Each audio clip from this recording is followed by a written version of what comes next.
आज बनवली होती कांद्याच्या पातीची भाजी।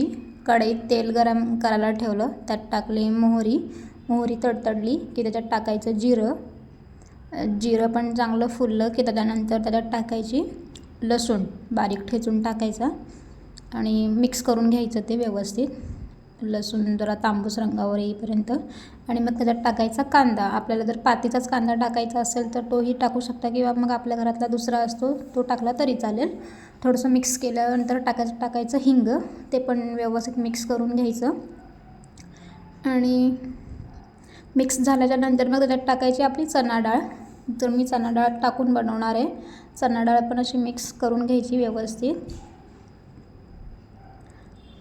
त्याच्यात टाकायची हळद, लाल तिखट आणि आपल्याकडे जो कांदा लसूण मसाला असतो तो 2 चमचे टाकायचा आणि व्यवस्थित मिक्स करून घ्यायचं, सगळं एकजीव झालं पाहिजे असं।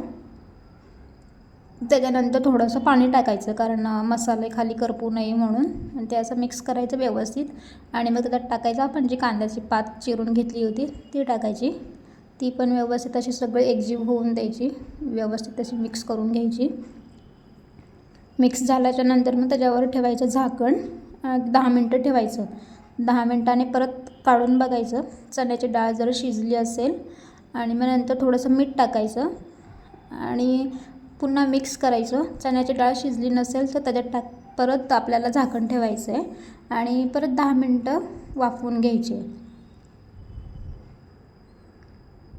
आणि मग नंतर एक भाकरी पण केली होती, तांदळाची भाकरी होती। आम्हाला तांदळाची भाकरी खूप आवडते, त्याच्यामुळे तुम्ही म्हणजे याच्यासोबत बाजरीची किंवा ज्वारीची भाकरीसुद्धा खातात ना, पण आम्ही तांदळाची खातो म्हणून मी तांदळाची भाकरी भाजली होती। खूप छान झाली होती भाजी। ॲक्च्युली मला खूप म्हणजे चपातीसोबत नाही आवडत, भाकरीसोबतच खूप छान लागते म्हणून घातली होती। मला आवडते, माझ्या मिस्टरांना नाही आवडत, मग त्यांच्यासाठी नव्हती घातली, माझ्यासाठीच घातली होती। Okay, bye bye.